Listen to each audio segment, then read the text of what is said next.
Hey guys, welcome back to our channel. Hope you have a wonderful day. In today's video, I'm going to talk about how we structure our income in order for us to reach FIRE. So if you're new to this channel, I usually talk about personal finance, our journey in order to reach FIRE and where we are at the current stage. So at the moment, we are roughly about between 50 to 60% towards our goal to hit $1 million or so. And with that alone, there's a certain element of what we do in order to achieve that. So a bulk of our income at the current stage is actually invested in the market using ETFs with various platforms, which is using Raise, CommSec Pocket, Vanguard. I think those are the main one that we use. Now, we choose it this way. It just so happened in the beginning. I don't know which one to choose, so I just tried whatever information that I got given, and just pretty much trial and error. Now, if I were to start all over again, I'll probably just choose one platform. Predominantly would be Vanguard, because it's easier to manage if you just have one account instead of having multiple different accounts. So instead of actually liquidating my account and putting everything in one platform, I just let it be as it is because it doesn't really bother us as much. Yes, it is a little bit annoying every month when we actually check our finances. To check our finances, we have to go through every single login. But so far it's working out. But yeah, definitely if I were to start again, definitely just one platform, maybe two, just to give you an understanding of a different platform, how they work, and that's about it.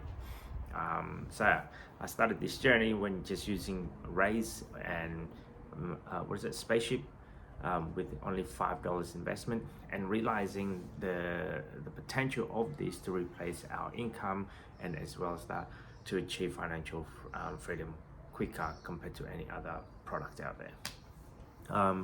Now, we did do a side hustle during a pandemic. We actually opened up an eBay side hustle. However, since then, we sort of stopped doing that. Not 100%. Once in a while, we do actually have sales still, but not into a full-time or so. My wife decided to go back to full-time work, and I got the opportunity to work remotely, which is mostly at home, and I took that opportunity as well. And on top of that, because of having a full-time income, it stabilized our income. You know for sure how much you earn every week in, week out. Now, I'm sure this is probably relate to most of you out there who is actually working a job where you're bound to earn the same set of income over and over again. Yes, it is kind of boring. Sometimes I wish I could go a little bit more faster, but unfortunately that's the reality. You can't go any faster, and if you don't have any side hustle also. So after we're doing our move from Sydney to Brisbane, and then settling down, we sold our property in New South Wales. And then we had to move here and then buy another property in here. There was a surplus income or so that we still have. So what bulk of that actually helped us to increase, where we are financially in order for us to retire. In order to us to reach the $1 million price tag in our account. And then realizing also, because I'm only at about 60%, I'm already achieved roughly about 60% towards the $1 million.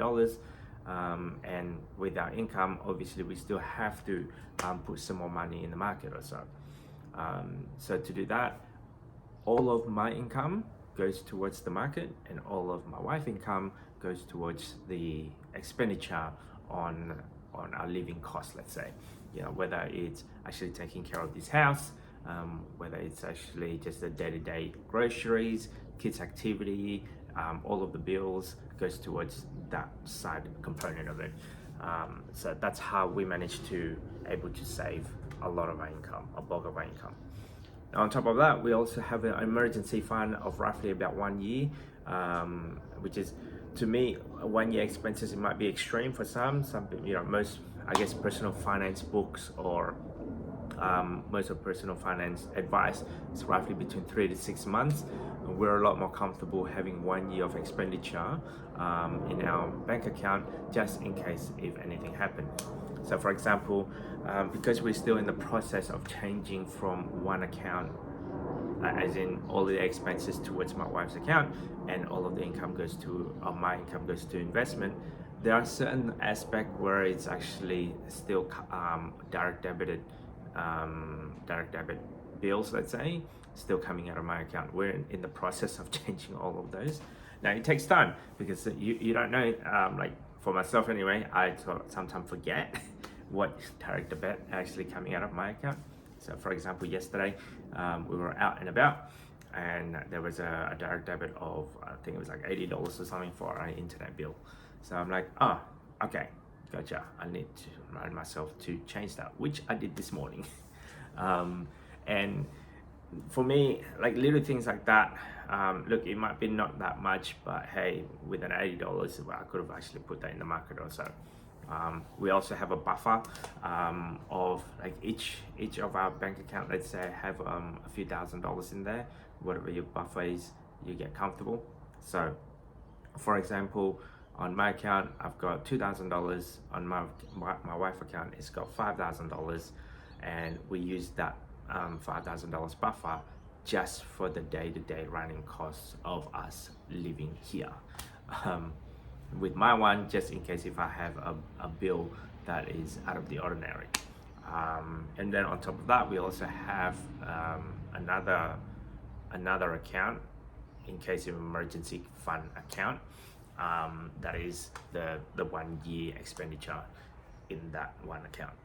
But the rest of them, we just put it all in the market. So if there's any spare, so if my account below the $2,000 price tag or the $2,000 mark, I tend to wait until my wage comes in and then top it up to $2,000. Anything above that goes towards the, I guess, the investing.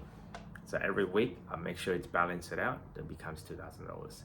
In my wife's account, it's the same thing. Every week we depleted that for our grocery shopping, you know, the food, the entertainment, birthday gifts and all that jazz.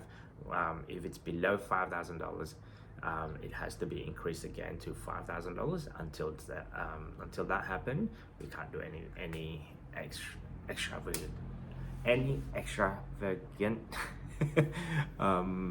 expenditure. So that's how we set it up. Like it might be a bit different for some, and so far that's working out for us, and that's just the way we're doing things. You know, for some it might be a bit hard if you're single, I guess, because you have to take care of the whole entire aspect of everything. But at the same time, you might be single because you don't have other commitment except for yourself. But if you have other, we've got 2 children, so you know, there are some days where it's actually a little bit variable with their expenditure.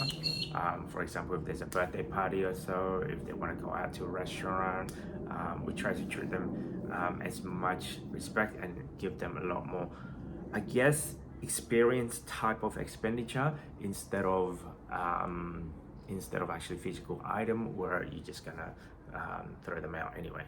So you know, my daughter actually just turned 7 a few days ago, and we just went to a restaurant, and that restaurant cost us a few $100s or so. And with that few $100s, so that it will be coming out from my wife's bank account, let's say, and then in the next pay next week, you know, we have to lift that up again to an extra $200 in there, and then that way it doesn't go deplete beyond that $5,000 price tag or $5,000 account tag, let's say. So that's just my 2 cents, guys. This is how we do things.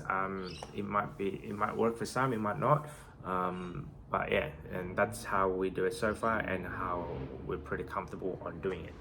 I mean, for some, it might be a bit hard having this conversation. It took us a while to have a grasp of it, by the way, until we get, because there's a lot of, I guess, friction between the 2 of us, and then there's going to be, hey, what do we do with this bill? What do we do with that bill? Oh, okay, then why don't we just make it simple? And then if it goes below, like from my wife's account, for example, if it below the $5,000 $5,000 account. Let's say, for example, we had that $2,000 expenditure that is out of the blue.